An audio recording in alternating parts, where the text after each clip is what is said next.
Hello friends, Arthur here, and this is ZSL 80 Blocks Part 3 track review, and we start with Push It to the Limit by Dabbler. And honestly, I would say only one hard trick element for me, but I believe it's so important, so it will impact all your track. It's basically the start, the correct gliding descent on the track. As faster you will do it, with faster speed, with smoother landing, basically not losing speed, the more advantage you will have. But be aware on checkpoint 4, with a lot of speed you can fly over the track if you will be very fast. But overall, a really nice, smooth track. Bridge to Nowhere by Shiny Iron 82. And well, I still have this problem with tracks that I can play them online.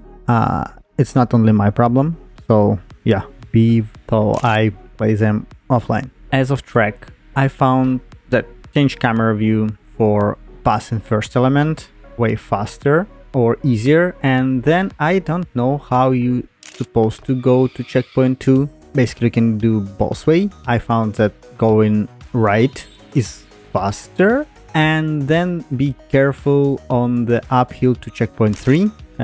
With big speed you can fly over, crash there, so I tap brakes there. And I wasn't do efficient finish. I believe if you go straight you can be faster or even faster, but I beat after time and I'm fine.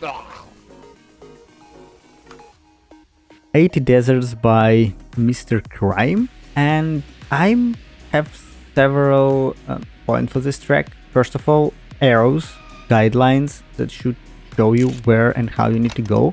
The track itself, not really hard, but it's confusing, especially the last part with like jumping from the wall, right? Do you need to go second lap? Maybe it's like logical track or not, you just don't understand, and yeah, it's weird. So several arrows that should show you the track, like even putting boosters without any speed, like 0 force, but just show you the correct line to the checkpoint 4 would be very beneficial. But overall, as I said, not really hard track. Ochenta by Vorbic. Again, slightly confusing track, not really hard, but again confusing, because when I so used to play Zipkist, and when I see two type of track, green and red, I usually consider green is easier pass, red is like harder pass. So in this case it's not, it's just showing like the second pass to the finish, and it was confusing. I spent like a whole extra lap to figure it out, this, so be aware. But as I said, not really hard, but somehow tricky track.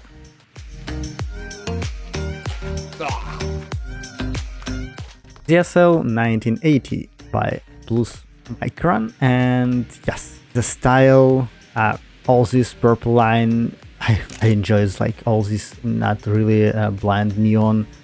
Love track, love theme.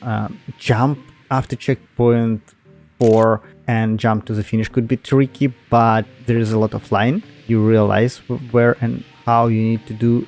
And yes, definitely, I spent several attempts trying to do the loop to checkpoint 3 correctly, but overall really nice, fun track.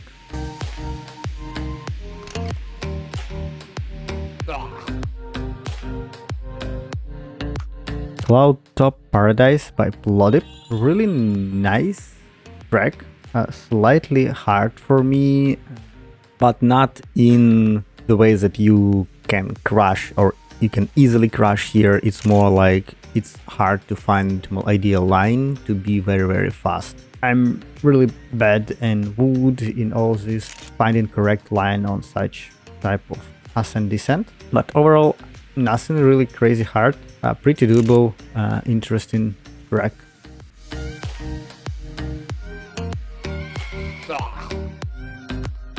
Sandworm by Hayokan, I hope I pronounce this correctly, and yes, as I mentioned, I'm really obsessed with Dune Awaken, so love this Sandworm theme. As of track, as you saw, I was pretty lucky on this my attempt. I would say it's some kind of funky track. A lot of like small AFK moments, like 4 or 5 seconds you do nothing. I wish there was more obstacles, more things to do. I think if not the fog, it was very like empty track and very predictable. Transition to checkpoint 6, also somehow tricky, love it, but then the road to finish, like basically AFK for like almost 10 seconds. Evening ride. Well, I don't know how Akana will judge this track, because this track have only 78 blocks per count, and I don't know how it's like. Is it against rules? Is it not? But it was submitted, so let's try it. Jumps could be tricky. Not from my first attempt, I done it, but if you find the correct line with correct speed, you will be very, very fast. So it's all depend on how you with jumping.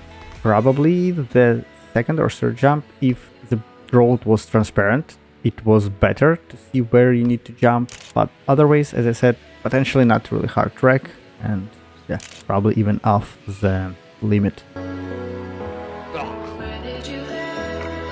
8-ish blocks somewhere around the by Deathstroke, and I'm not really big fan of such type of track, because I spent several attempts just to figure it out where and how you need to jump from all these bricks.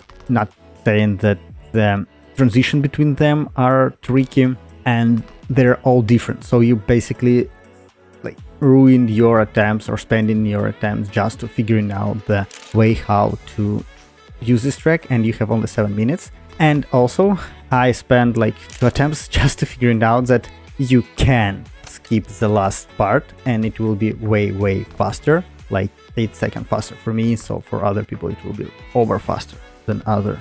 So pretty tricky, and not a big fan of such type of track, as I said. zsl-paradise Island by Vortex. Pretty short one track, honestly. And I'm really confused, do I like it or not? For me, the biggest problem, and like for all this track, was the jump to checkpoint 2. If I do it correctly with correct line, it's all like aligned perfectly. You easily go through whole track. If not, you crash, you bounce, you fly over. You even can land correctly, but at the end, you won't have enough speed to make the booster to the finish. So yeah, tricky one, but because it's short, you will have like a lot of attempt to figure it out the correct way. Okay guys, thanks for watching this part, and yeah, please let me know, do you find this timer for 7 minutes per track useful for me, or like you don't really care and just like it is what it is? So yeah, let me know. Should I keep it or remove it? It's just distracting. And as always, leave likes and see you next time. Bye.